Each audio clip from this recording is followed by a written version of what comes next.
Sip. Ayo ngomong. Udah. Ya. Sedikit dijelaskan agenda sidang untuk Sherina hari ini bagaimana? Baik ya. Sidang Sherina hari ini ya, persidangan Sherina hari ini adalah sidang lanjutan yang kedua ya. Dalam proses persidangan itu ketika pihak tergugat ya, dalam hal ini suaminya Sherina itu tidak hadir, maka dipanggil untuk yang kedua kalinya. Tetapi ketika panggilan yang kedua juga dia tidak hadir lagi, maka itu secara aturan undang-undang sudah diperbolehkan bahwa majelis hakim untuk melanjutkan persidangan. Jadi kalau dua kali berturut-turut tidak hadir, maka perkara bisa diputus tanpa kehadirannya pihak tergugat.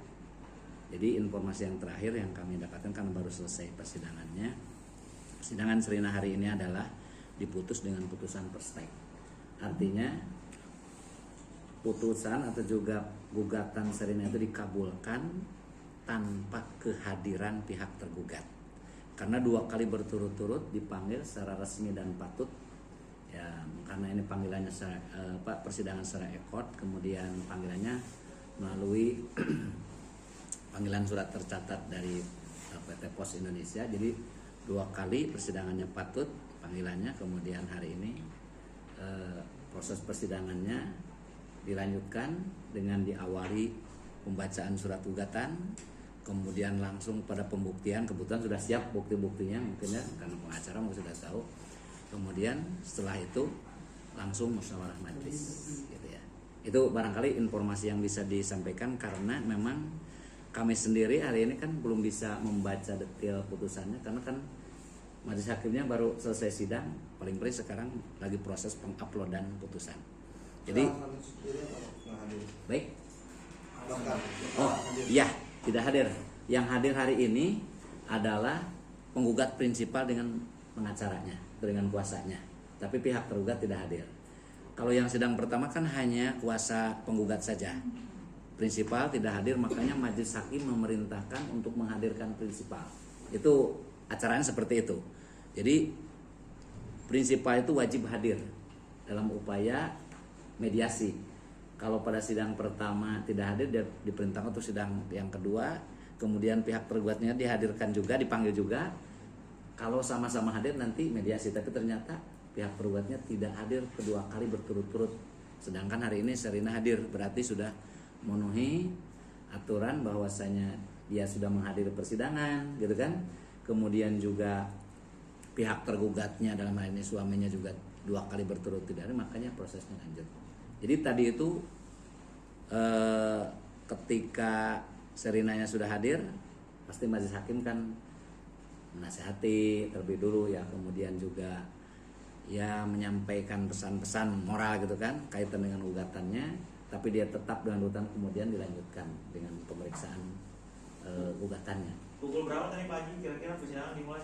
Jam 13 lebih seperempat kalau ada setelah istirahat sholat duhur. Ya. Untuk saksinya sendiri tadi? Oh, yang dapat kami informasikan saksinya itu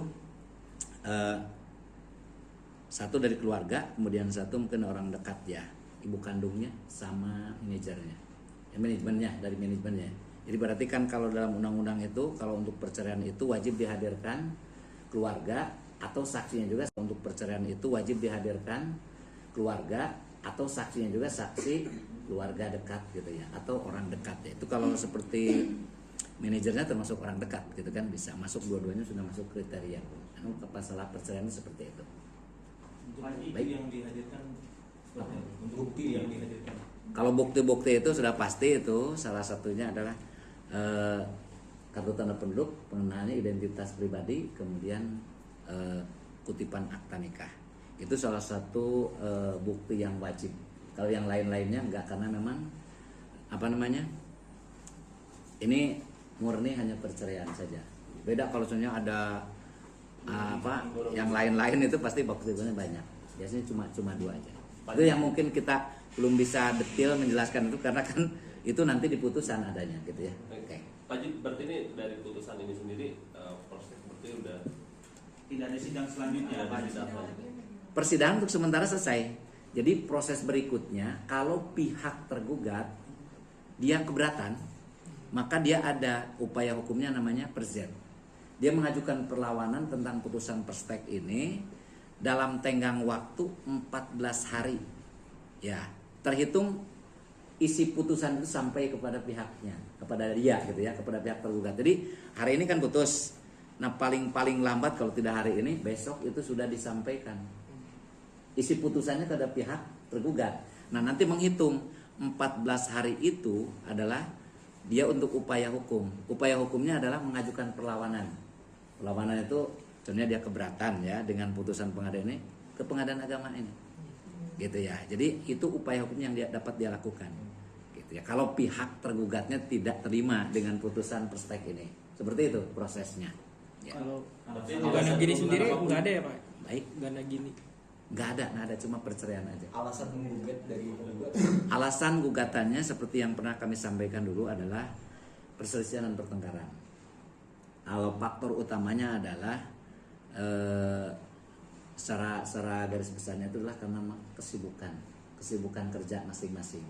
Seperti media tahu bahwa mereka kan memang orang sibuk ya, sama-sama pekerja seni. Jadi ternyata terbukti di persidangan bahwa mereka tidak punya waktu untuk bertemu. Kalau istilah kasarnya quality time-nya nggak ada. Itu salah satu pemicunya perselisihan pertengkaran. Gitu ya. Tidak ada faktor lain kecuali kesibukan kerja. Seperti itu. Alasan tergugat tidak hadir ada alasan. Oh nggak ada. Jadi kalau pengadilan itu kita tidak tahu alasan tidak hadirnya. Yang jelas tergugat sudah dipanggil mulai surat yang resmi, istilah hukumnya tuh resmi dan patut ya. Jadi ketika panggilan itu sudah sah dinilai oleh majelis hakim, ya tidak ada di situ alasannya bahwa dia itu kenapa tidak hadir, tidak ada terungkap karena kan yang di dalam berita acara panggilan itu yang penting sudah sampai kepada yang bersangkutan ya. Apakah diterima langsung, atau diterima seperti kalau di kantor oleh kantornya, kalau di rumahnya adalah oleh keluarga seperti itu kan bisa, kalau tidak langsung sama dia seperti itu. Jadi tidak terungkap di dalam berita acara panggilan itu tentang alasan dia tidak hadir, ya tidak. Oke, lanjut. Oke, terima kasih.